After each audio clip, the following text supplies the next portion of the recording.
Об этом узнали не сразу, потому что произошло это 19 декабря, это была суббота, вечером. По словам родственников, он поехал на техстанцию, ну, что-то там с машиной делать.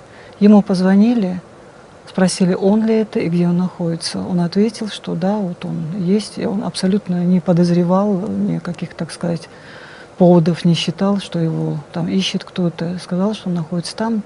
Ему попросили подождать, что к нему подъедут, просто есть там дело, поговорить нужно. Он их стоял, ждал еще там. Они приехали, посадили его в машину и увезли. Но об этом стало известно спустя 3-4 дня. Родственники его искали по больницам, там, моргам, как у нас обычно, мало ли что произошло. И выяснилось, что он официально нигде не задержан, но они через свои какие-то источники, личные связи узнали, что он находится в каком-то из РОВД города Грозного. Никто не регистрировал это задержание. Кстати, он был задержан не один, оказалось где-то их там человек 8-10. Это люди, которые общались, ну, в группе в одной из социальных сетей. И по их словам, ну, речь была, что ему инкриминируют какое-то там участие в обсуждении. Но что это было за обсуждение, и что никто не может до сих пор предъявить. Я узнала об этом буквально на 3-й день, ну, в начале недели, и сразу же связалась с родственниками. Мы встретились и получила от них вот эту информацию. Они очень боялись огласки, потому что им уже говорили о том, если они куда-нибудь заявят и начнут активно искать, ну, через СМИ, полицию там, и так далее, прокуратуру, что могут сделать хуже. Ну, это такая практика. Так всегда всем внушают.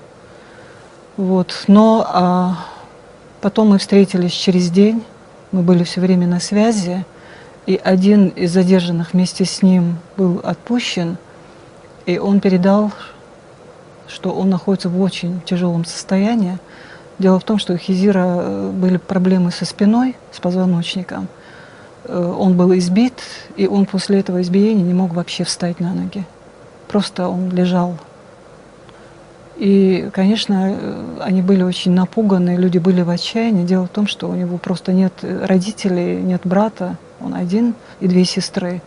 Даже нет вот близких родственников, там двоюродный дядя и так далее, тетя. И вот эти женщины в основном пытались как-нибудь вот искать. Мы общались все время.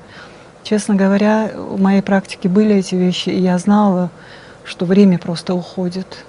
Если они его не отпустили, и тем более он находился в этом состоянии, вряд ли они захотели бы его предъявить вот в том виде, в какой они его привели. Потом был распущен слух, что он якобы сбежал.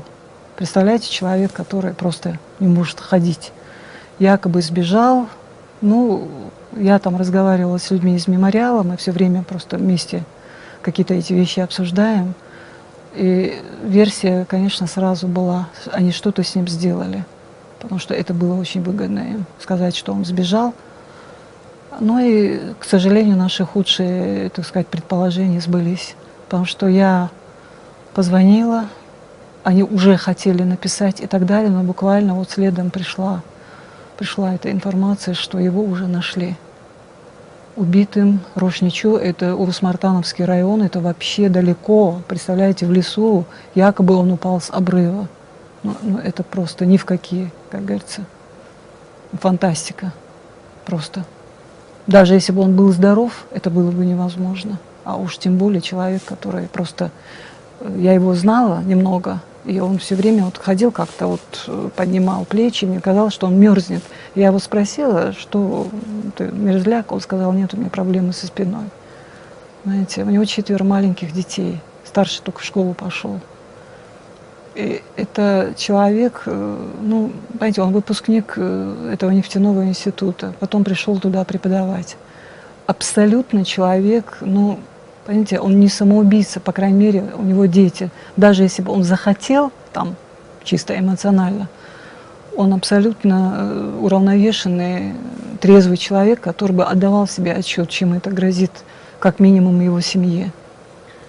Знаете, давно вот я не чувствовала вот этого, вот такое, не то, что даже слово тревога не подходит, что на пределе просто люди, вот на пределе.